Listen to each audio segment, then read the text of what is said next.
day.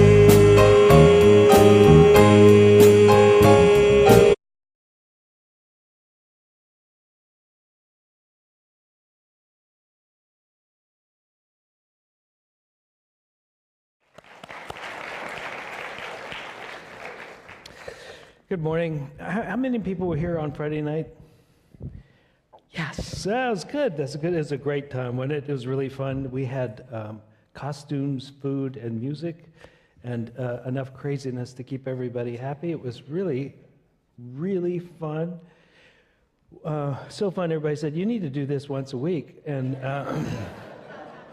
we'll do it more often, I think, but it was great. And it was nominally around my birthday, which I'm very grateful.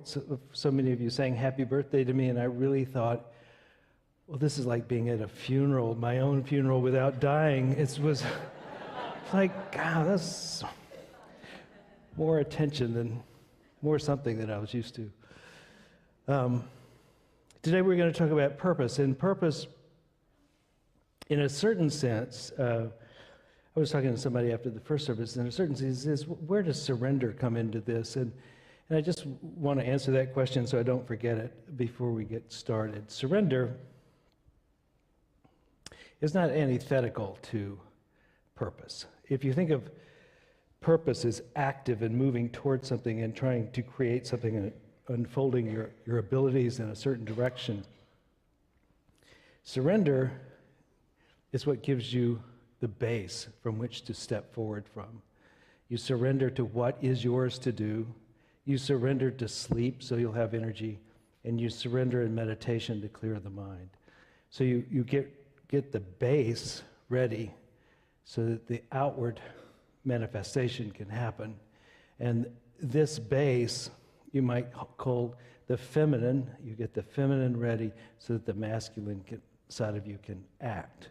And if you don't have both, you don't have a full life. If you don't have receptivity and quiet and the dark, you can't have active and the light and forceful. And so you need both. You need both of those things. But to come to how to have purpose, I think basically, as I understand it, purpose has about 4 parts to it. Purpose has passion, it has skill, it has usefulness for others, and you have reward involved in it. So let me talk about the passion. Years ago, we had a guy named Andrew Harvey here when we were at the Longview Center, and one of the things Andrew said was that your passion will come out of your pain.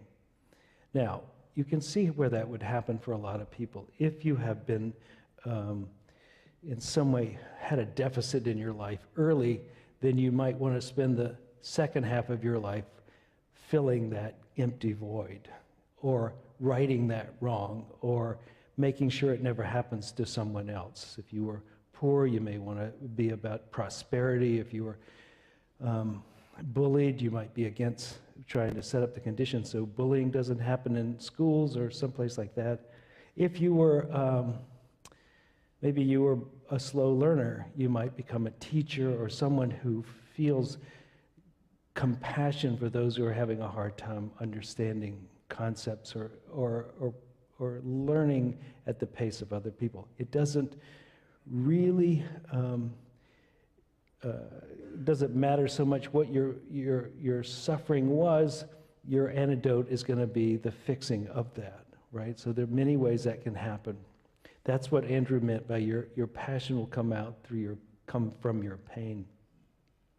Now, some of us don't have a good pain experience to build a passion from.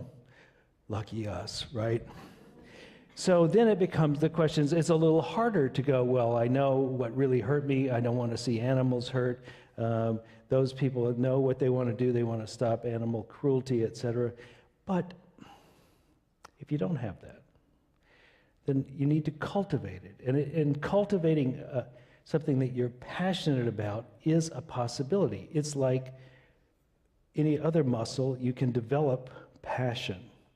And the way it starts is with a bit of interest. And so you take something you're interested in, and then you pursue it. And you pursue it with gusto to the point where it becomes really important to you. And then the more you pursue it, the more profound it becomes. And the more passionate you become about it. So there was a man in this church whose passion was centipedes and millipedes.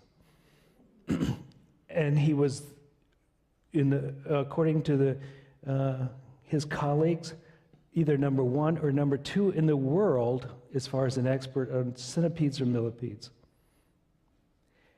Now, you know he didn't wake up as a baby. I'm pretty sure he didn't wake up as a baby going, millipedes have been abused. I must help them.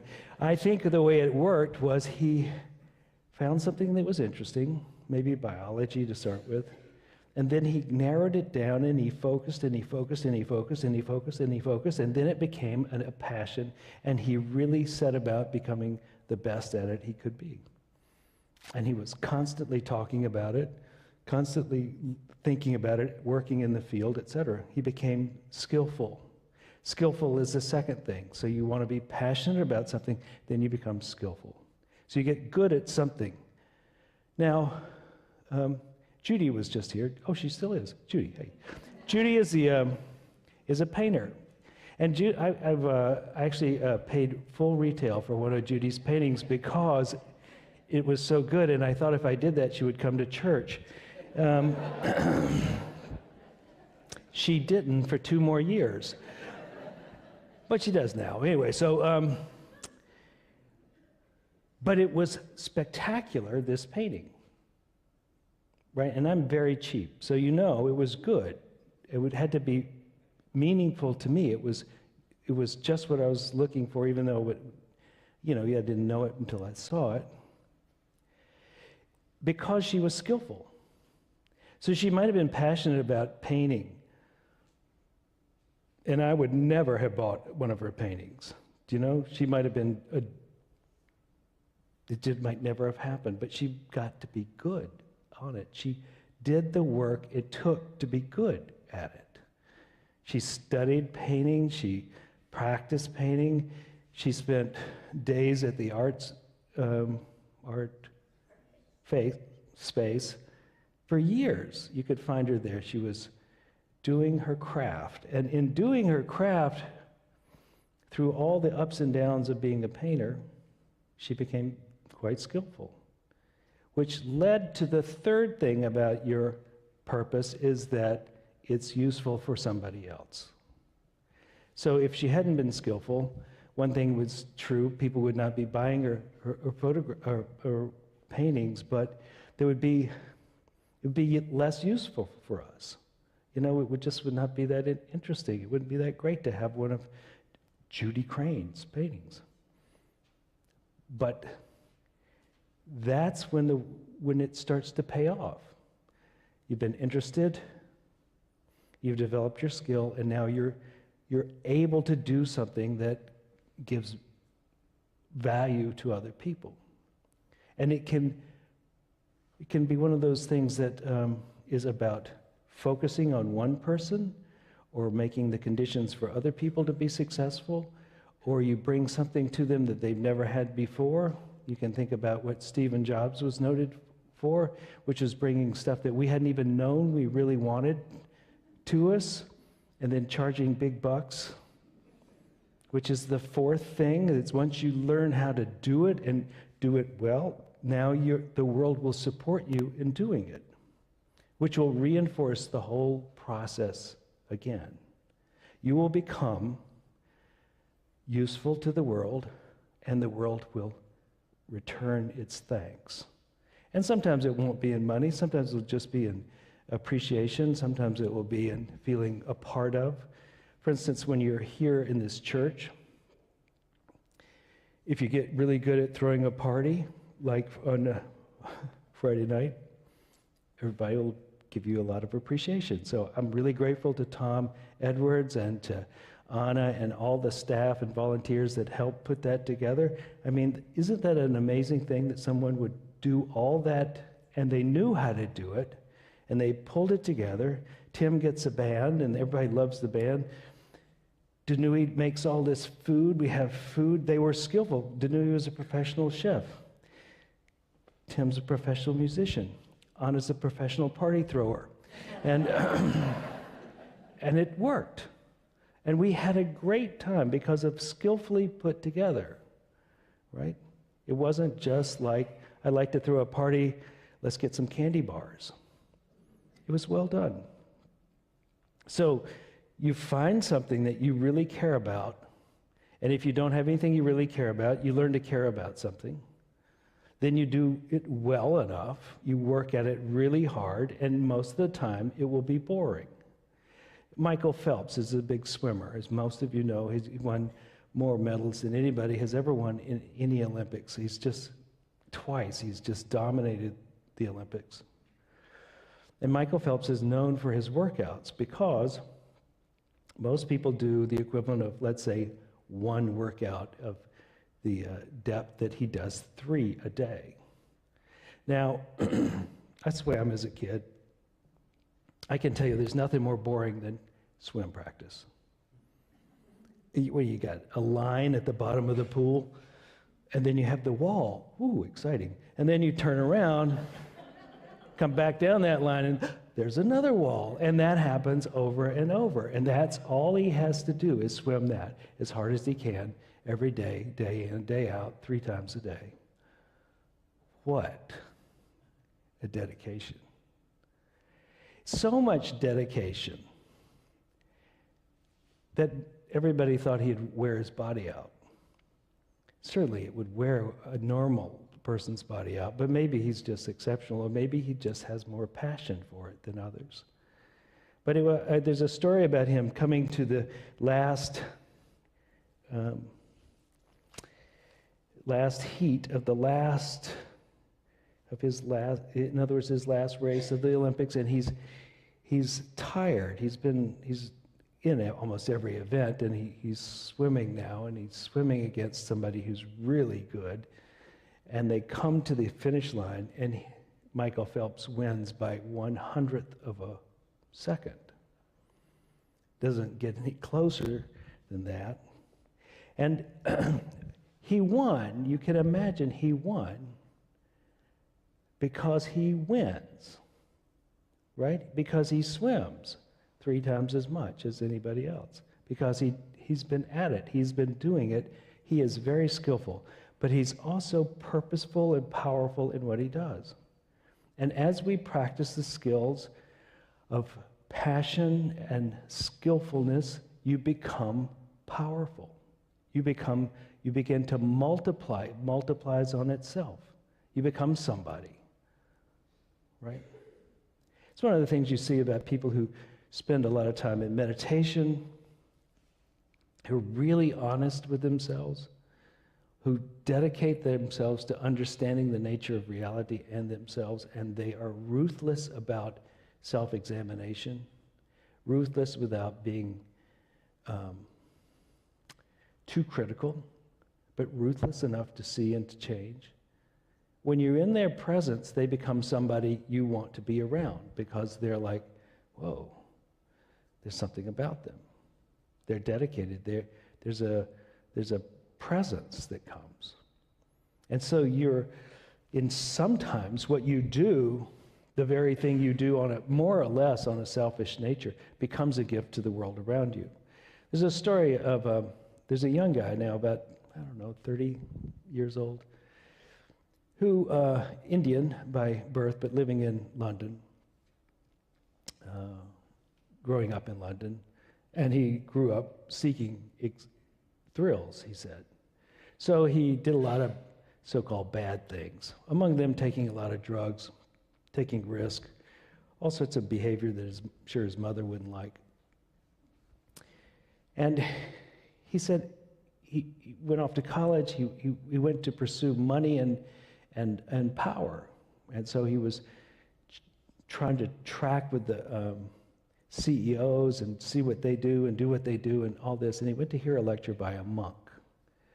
And the monk had a presence for this kid at the time such a presence that he could see that the peace of mind he had and the self-awareness and the just this aura about this guy was so profound that it was the biggest thrill he had ever had was being next to this guy. That presence was earned by the amount of passion and dedication he gave to meditation.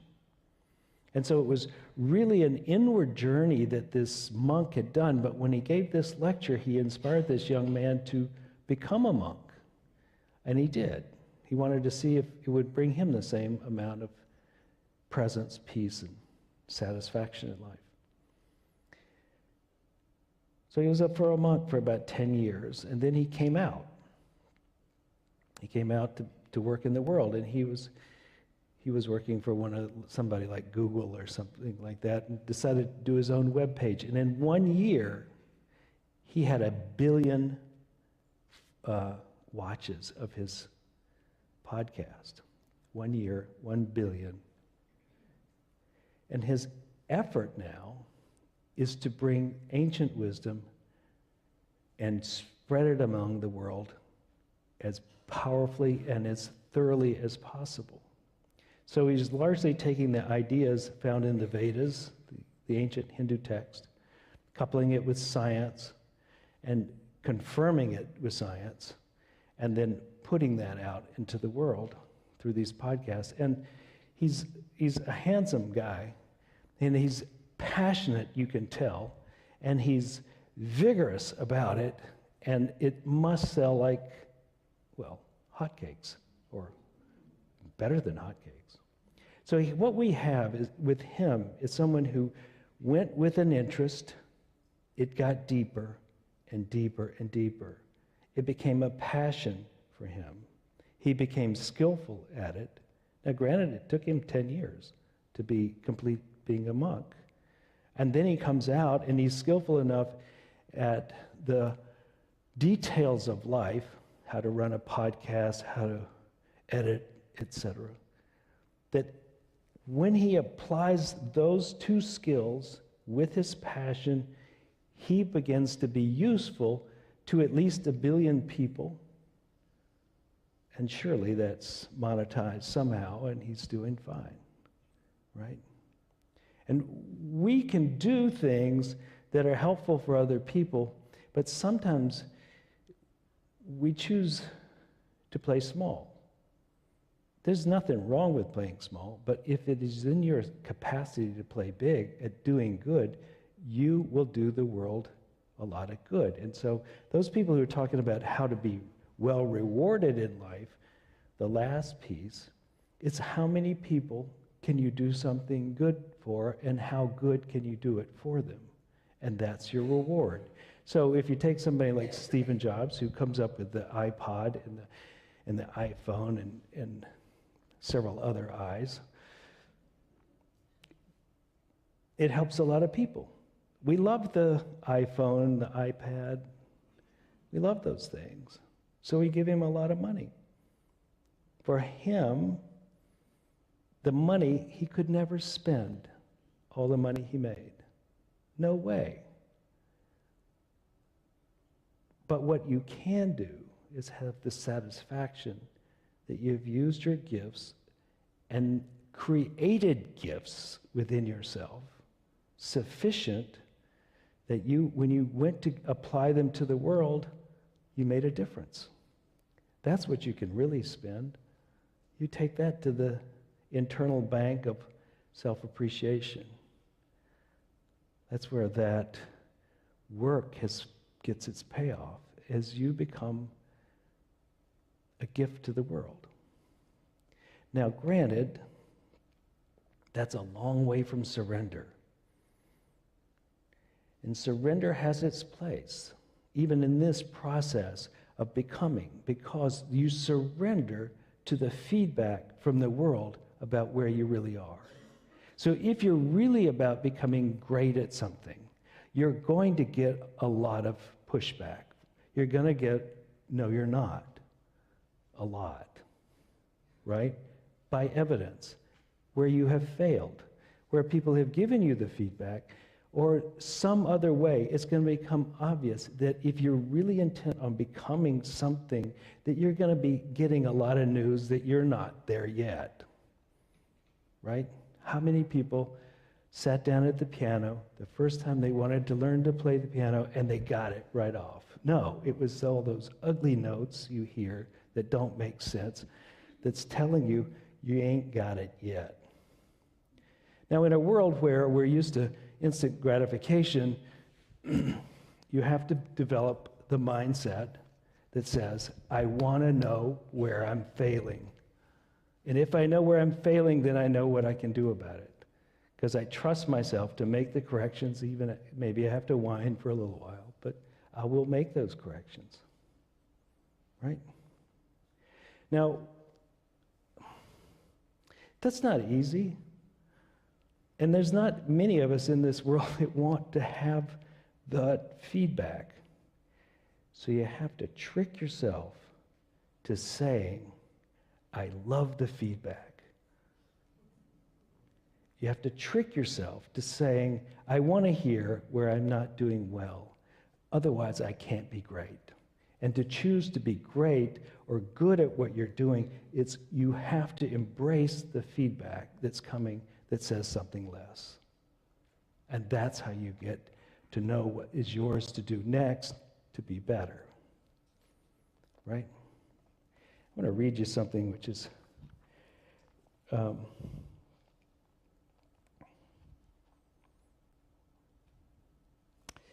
Paramahansa Yogananda. Here's a man who says something here. It says, I'm attracted to hermitage life, a man said to Paramahansa Ji, but I hesitate to give up my freedom. And this is what the master says. Without God realization, you have little freedom. Your life is ruled by impulse, whims, moods, habits, and environment. By following the advice of a guru, by accepting his discipline, you will gradually emerge from the sense of slavery. Freedom means the power to act by soul guidance, not by the compulsions of desires and habits. Obeying the ego leads to bondage. Obeying the soul leads to liberation. We are, when we're in our ego state, reluctant to hear anything other than, attaboy, that was fantastic, right? But in our soul state, we take all the feedback and it becomes fertilizer for us. Here's a phrase you can take into your despair if it should hit you, that the feedback is not as glorious as you would like it to be. When they buried us, they did not know we were seeds. All seeds die to become the flowering trees or the bushes. First you bury it. First it takes that dissolution of self, small self, to become the big self. So if your passion becomes the passion to know yourself as the divine, to know the fullness of your life, you're going to get a lot of feedback. It's inevitable. It's not, unless you're unusual, unless you were born in a manger, there's a really good chance you're going to have to work at it.